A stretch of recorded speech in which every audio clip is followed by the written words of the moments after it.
Bangladesh versus Sri Lanka ODI সিরিজে গৌরজল লজ্জার হার বাংলাদেশের।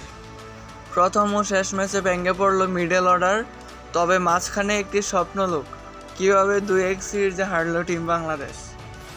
প্রথম ম্যাচে 7 উইকেট নিয়ে ভেঙে গেল ইনিংস, শেষ ম্যাচে হারল 99 রানে। এটি বাংলাদেশের লজ্জার চাল। প্রথম ওডিআই 2 জুলাই 7 উইকেটের পতন মাত্র 5 রানে। আশালঙ্কার শতকে হার 77 রানের সংখ্যার কারণ তো। দ্বিতীয় ওডিআই বিপরীতে খেলল তানভীর ইসলাম, ধরা দিল 16 রানের জয়, হারানো গড়িয়ে তোলা। তৃতীয় ওডিআই 8 জুলাই পাল্লে খেলে শ্রীলঙ্কা জিতল 99 রানে।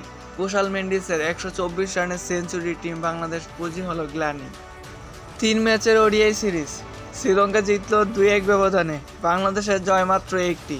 তবে দেওয়া হোক বার্তা, মিডল অর্ডার ঠিক করতে হবে, আশা নিয়ে দেখতে হবে এদের ভিতরটা।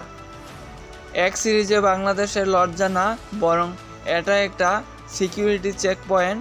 কোথায় ফাটল, কোথায় কি, সব ঠিক করতে হবে, সব খুঁটিনাটি দেখতে হবে। কী কারণে আসলে বাংলাদেশ ম্যাচ হেরেছে। এরকম হার বাংলাদেশ প্রতিনিয়তই হেরে আসছে আর ভক্তদের হতাশ করছে। তবে শেষ বেলায় আবারও একটি কথা বলছি, এই ম্যাচ লজ্জা নয়, বরং লজ্জা নয় বললে আদৌ সবাই হাসি পাবে।